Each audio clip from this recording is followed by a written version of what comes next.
People call you the Thrillionaire, and that's also been what's determined the title of the book, the Thrillionaire.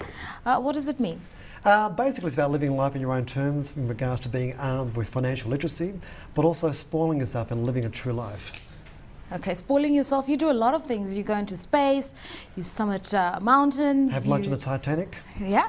Yeah, but none of that would have been possible unless I had different streams of income, I guess, in regards to like massive cash flow generation throughout my life. And I wasn't born rich, but I was born rich in potential. And that's the kind of information I want to share with South Africans now in regards to taking accountability of your life and arming yourself with more financial literacy. Now, you became a multi-millionaire in your 20s, yes. and I think that's a goal most people will never reach in a lifetime. Talk to us about it, because I think it informs the insights you provide in the book, The Most Powerful Cash Flow Strategy on the Planet. Yeah, definitely. Well, initially, I had to solidify my foundation in regards to my belief systems and my goals and my aspirations and ambitions kind of thing. But from then on, I built upon those foundations to build different streams of income, because I never wanted to be reliant on just having a job. Because when you think of the biggest problem today is most individuals have one single source of income.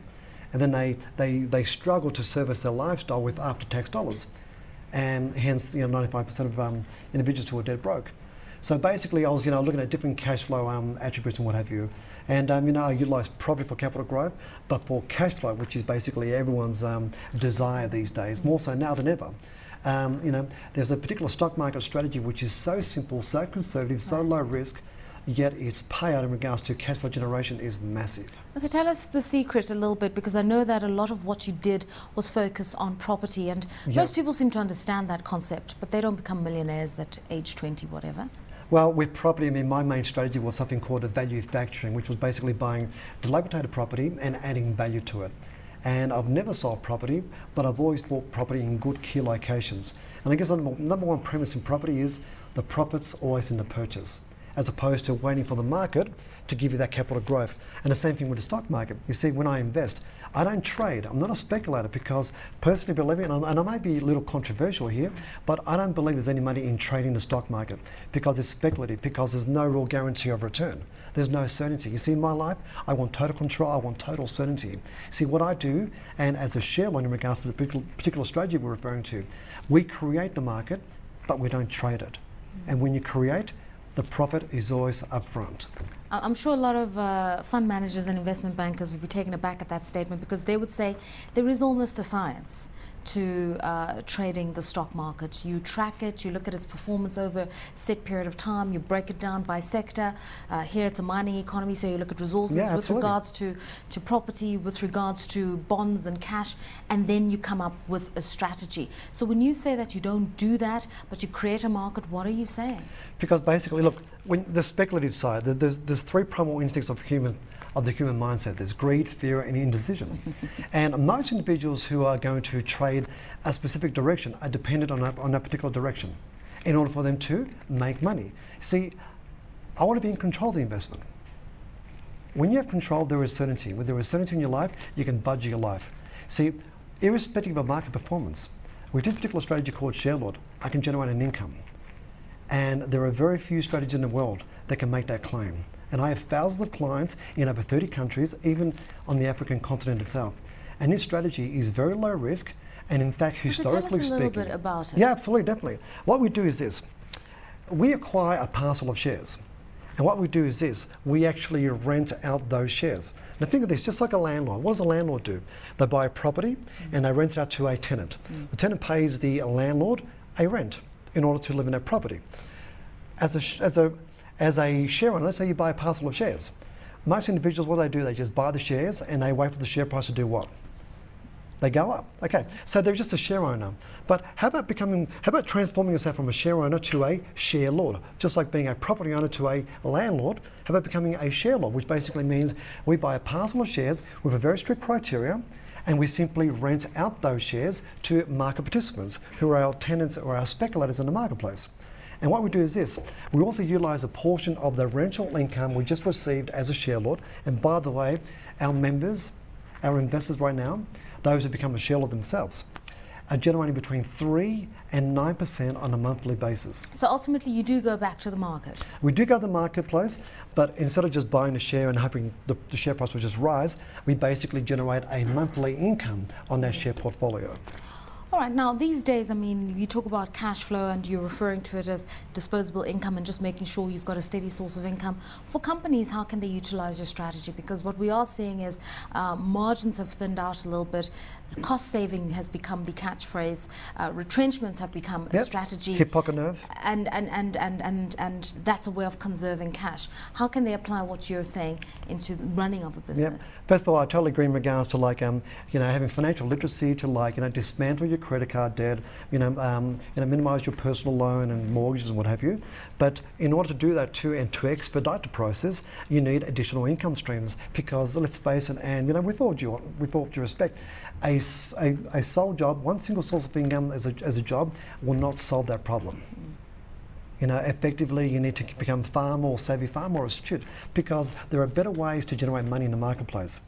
And traditionally, we've been exposed to fund managers or financial advisors or stockbrokers.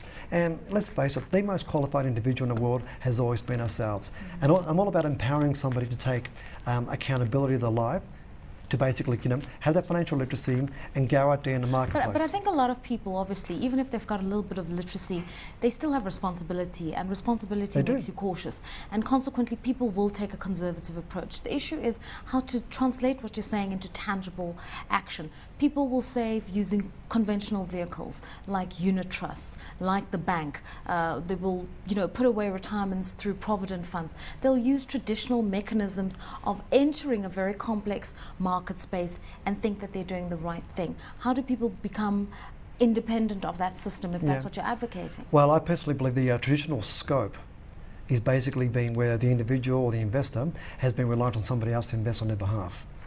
And what I'm personally advocating is for somebody to take on that accountability for themselves, because there are far more astute and savvy strategies if only you understood it. Because this strategy, it's not nothing new.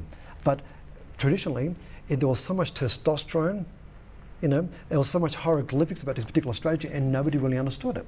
And all I did was I just chunked the information down and removed all the the Egyptology of the actual strategy, I guess. So it's really easy to embrace and grasp. But I believe anybody can do this. I mean, our youngest client was age 9, and one of our oldest clients has been age 95. And how much money did they make? Well, they're generating between 3 and 9% on a monthly basis, based on their initial investment. You heard about all these Ponzi schemes, right? Absolutely. Where people make real significant returns in a short Speculators, space of time. gamblers, yeah. How can we ensure that what you're saying to us is not any one of them? Well, this strategy has been in place for the last 40 years. And some big fund managers are already using this. In fact, we have some fund managers in the UK who are actually utilising the same strategy. And believe it or not, we get rewarded from the stock market to create a marketplace for the speculative derivative traders. We create a market for them.